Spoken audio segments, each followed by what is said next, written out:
Welcome to the CITES Online Applications training video.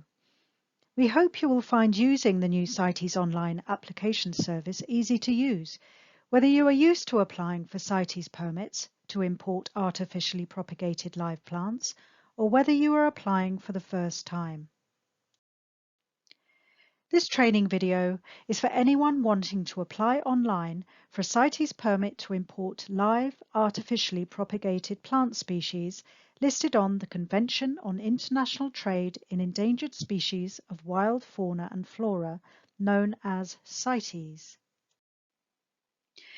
If you are not sure if you need a CITES permit to import your live plants, there is help on the gov.uk website.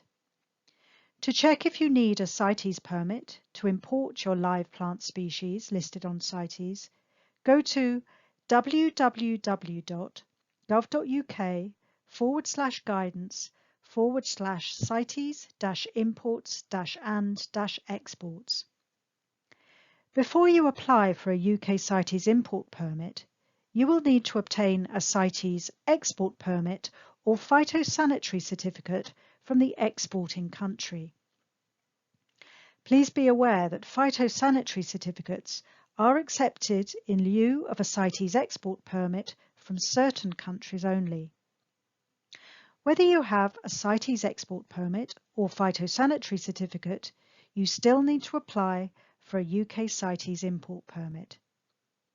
If the species of plants you are importing is not CITES listed or is exempt from CITES controls, you don't need CITES permits or phytosanitary certificates issued in lieu of CITES. Here are examples of a CITES export permit and a phytosanitary certificate from the exporting country for reference. You can find the CITES species you need to apply for listed on these documents. Please note, on a phytosanitary certificate, the CITES species may be listed in box 11, which states that specimens have been artificially propagated as defined by CITES. When a phytosanitary certificate is issued in lieu of a CITES export permit, the certificate must have a stamp, seal, or declaration indicating the specimens are artificially propagated as defined by CITES. When exemptions apply, you may need to label the CITES listed specimens you're importing so it is clear that they are covered under an exemption. You can check if the live plant species you wish to import is listed on CITES by referring to the Species Plus website. Enter the species name in the search bar to see if the plant is CITES listed.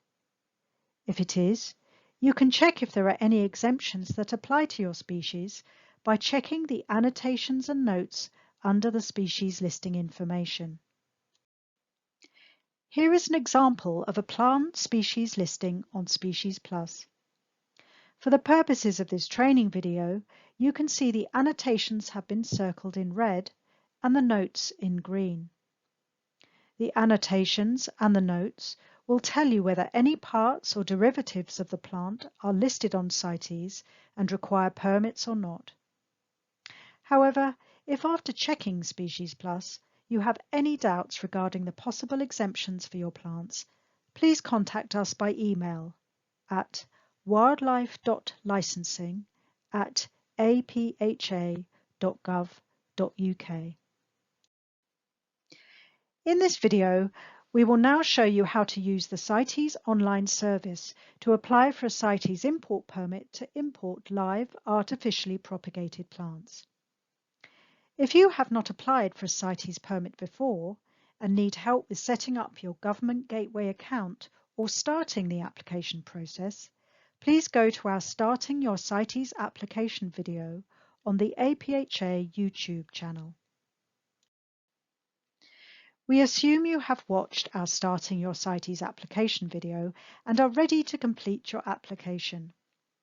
We are now going to take you through how to complete and submit an application for a CITES import permit to import your plants. It is very important that you complete in full all the pages of the online application form. Not doing so may delay your application. Before starting your application, you will need the following information to hand in order to complete your online application: a copy of either the CITES export permit or the phytosanitary certificate from the exporter in the exporting country, a list of the scientific names of the live plants being imported, a list of the hybrid or cultivar names, if any, the name and location of the nursery where the plants were cultivated, and your bank or credit card to pay the CITES processing fee. We cannot progress your application without this information. If the species is new to trade, or if we require further information for traceability purposes, we may also ask you for information on the source and acquisition of the parental stock, pictures of the nursery, or copies of invoices, packing lists, or any other documentary evidence that the UK Management Authority considers necessary on a case-by-case basis to confirm legal origin of the plants or that CITES exemptions are met. A signed letter of authority from the UK importer if you are applying on the importer's behalf. As phytosanitary certificates are only issued for a limited number of days prior to export, the APHA CITES team are prepared to expedite applications for CITES import permits for artificially propagated live plants. You may be able to apply to the country of export for copy phytosanitary certificates well in advance of the shipment date. We strongly recommend importers obtain these as soon as possible. Obtaining copy phytosanitary certificates and submitting them with your applications will help the CITES team process your applications as efficiently as possible, as they will be able to start processing your application straight away, so all import permits are ready to release on receipt of the final copy of the phytosanitary certificates. However, please be aware that not all countries will issue copy phytosanitary certificates. Once you have chosen the import permit option and entered and confirmed the UK applicant and delivery addresses as demonstrated in the Starting Your CITES application video, the CITES service will take you to the next page and ask you to enter the scientific name of the species you are applying for. The scientific name of the plants must be on the export permit or phytosanitary certificate or on the list of scientific species names from the nursery where the plants were cultivated and where you are importing the live plants from. There is a link to the Species Plus website on this page if you need to check the scientific names of the species you are applying for. If you are applying for live, artificially propagated plant species, you will need the scientific name of the species. If you are applying for live, artificially propagated hybrid plants, you will need the genus name and hybrid name. If you are applying for live cultivars, you will need the scientific species or genus name. If you have problems finding the correct scientific species or hybrid name for the plants you want to import, please contact us at wildlife.licensing@apha.gov.uk. For the purposes of this training video, we are going to apply for import permits to import 100 orchids of the species Organise odorata and 100 hybrid plants of the genus Dendrobium and the hybrid name Hibiki. For this, you will need to organise your applications so that you apply for the Organise odorata orchids first and then apply separately for the 100 Dendrobium Hibiki hybrids. In this training video, let's apply for the 100 Organise odorata orchids first. Once you have entered the species name, Organise odorata, click Save and Continue. Once you have confirmed the scientific name, you will be asked for the source code for the live plant species you're applying for. The source code for CITES Appendix 2 artificially propagated live plants is A. The source code for CITES Appendix 1 artificially propagated live plants is D. You can check if the species is Appendix 1 or 2 on the Species Plus website. Once you have selected the correct source code, click Save and Continue. Once you have confirmed the source code, you will be asked for the purpose code for the species you are applying for. If you are importing live plants to sell commercially, then select Purpose Code T for commercial.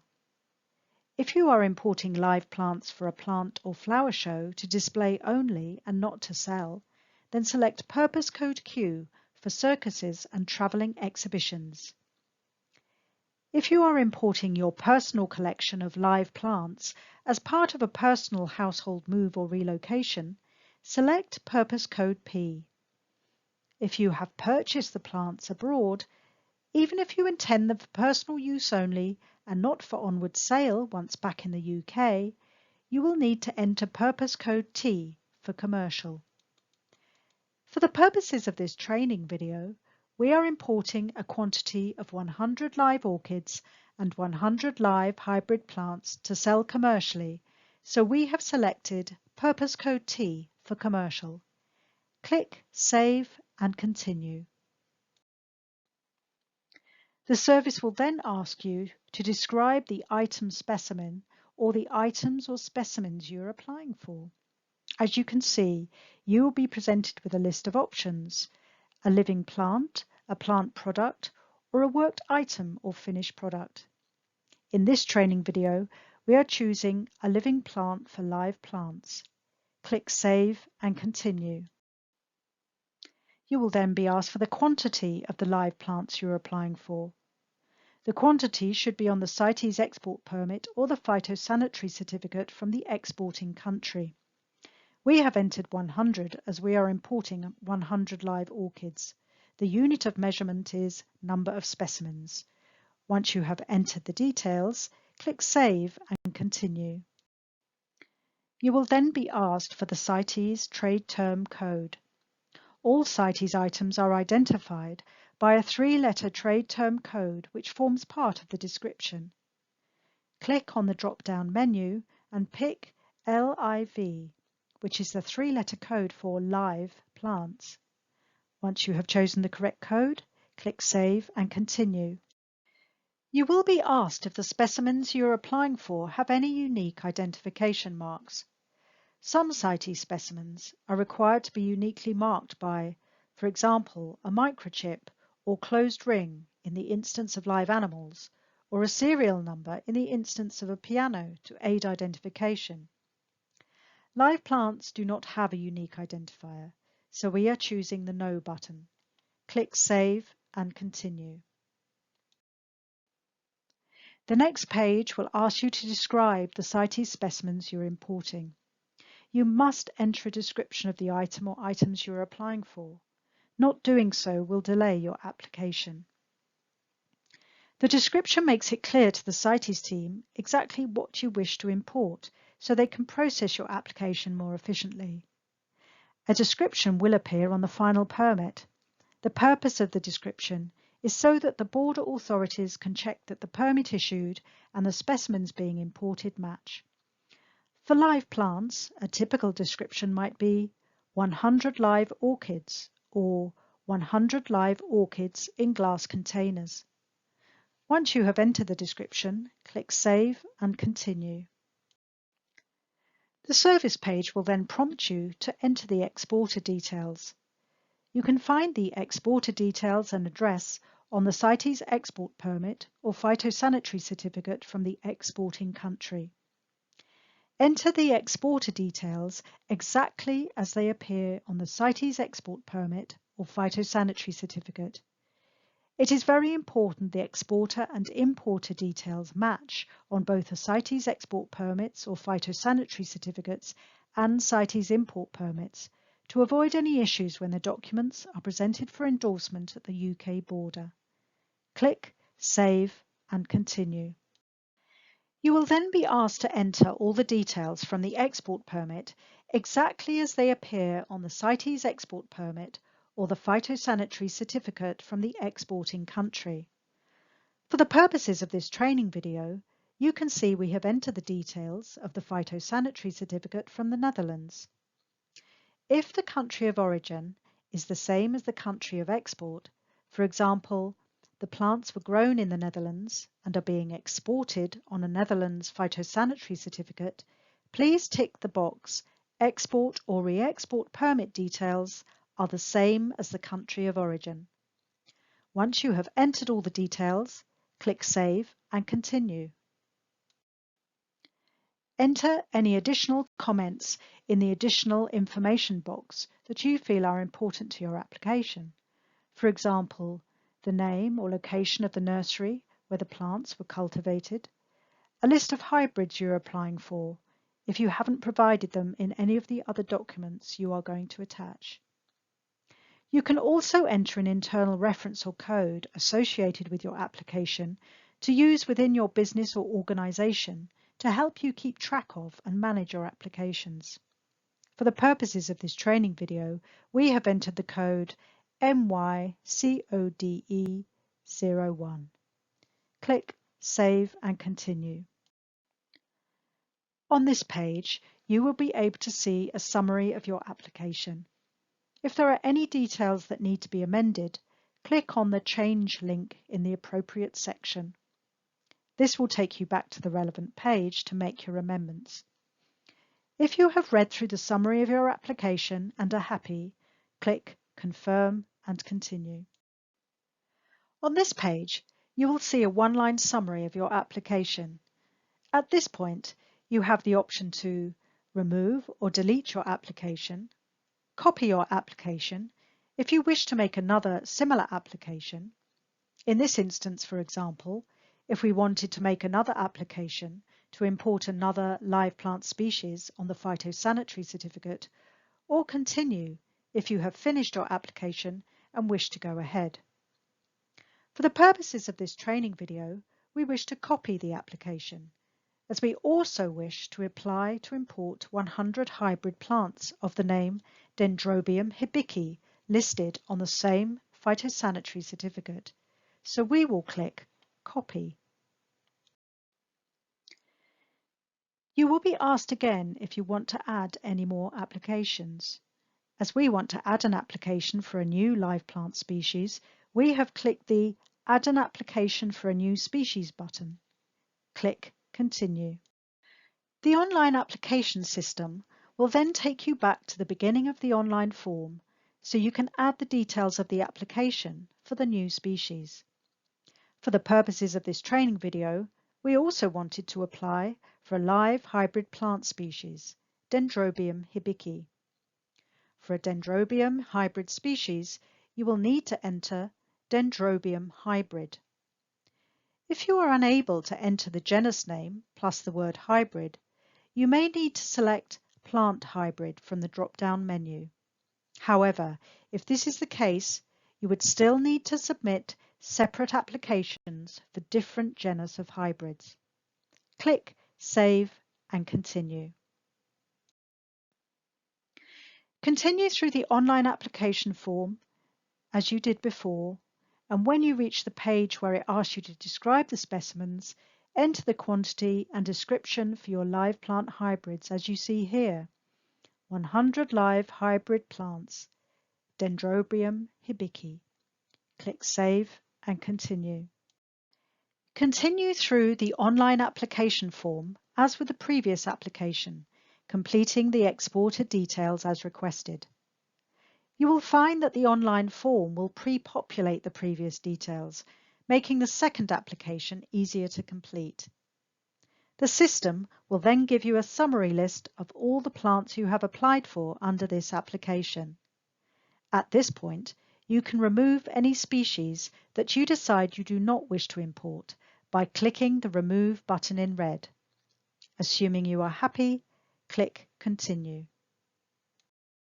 The service will then give you another opportunity to add another application by copying the last application, add an application for a new species, or complete your application and proceed to the Upload Supporting Documents step.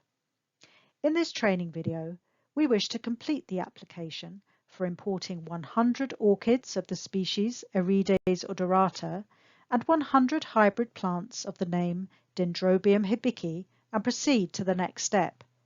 Click Continue. The Upload Supporting Documents page will prompt you to upload any relevant documents in support of your application. For a CITES import permit application for live plants, you must upload a copy of the phytosanitary certificate or CITES export permit from the exporter in the exporting country, a list of the hybrid or cultivar names, if any, details of the nursery where the live plants were cultivated, and a list of the scientific name to species level, if this is not included on the export permit or phytosanitary certificate. To help us process your application for live plants quickly, you can also upload the following documents in support of your application, if they are available and you have not provided them before.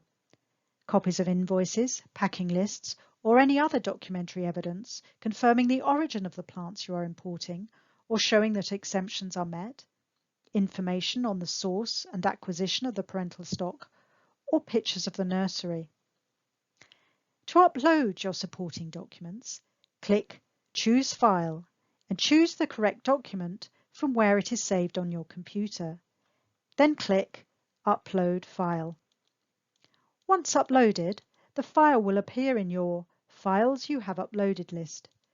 For this video, you will see we have uploaded a list of the hybrid or cultivar names, a list of the scientific names, details of the nursery where the live plants were cultivated, a copy of the invoice between the exporter and the UK importer, a copy of the phytosanitary certificate from the exporter in the exporting country.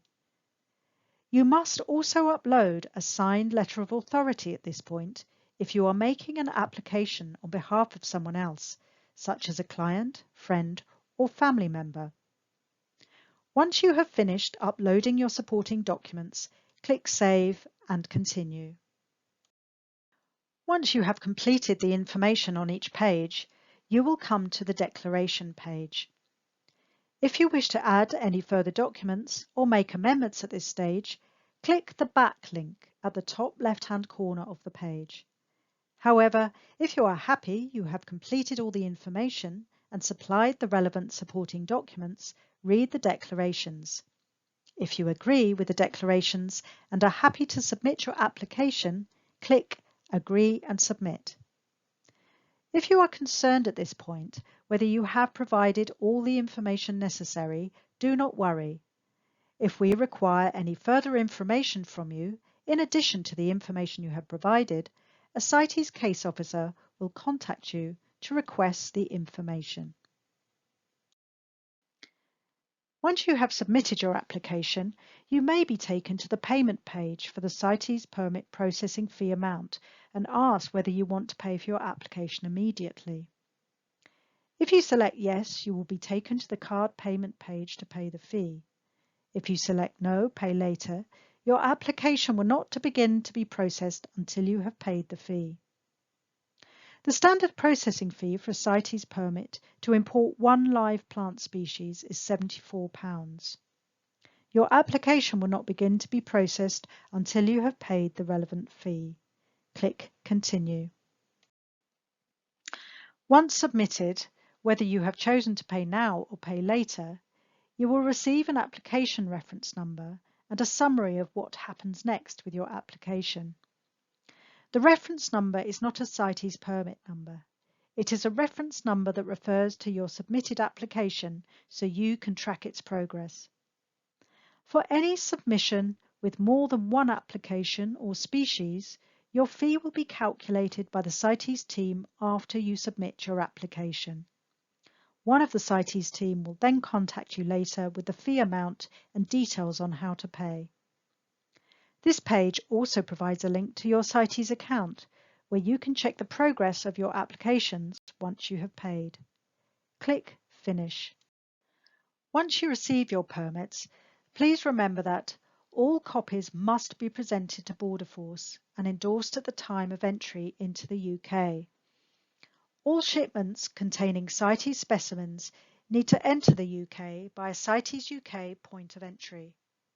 You can find out where these are on the gov.uk website at www.gov.uk/guidance/CITES-listed-specimens-through-UK-ports-and-airports.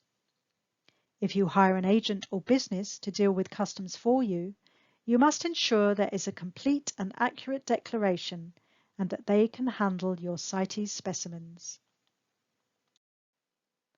That is the end of this CITES Online Applications training video.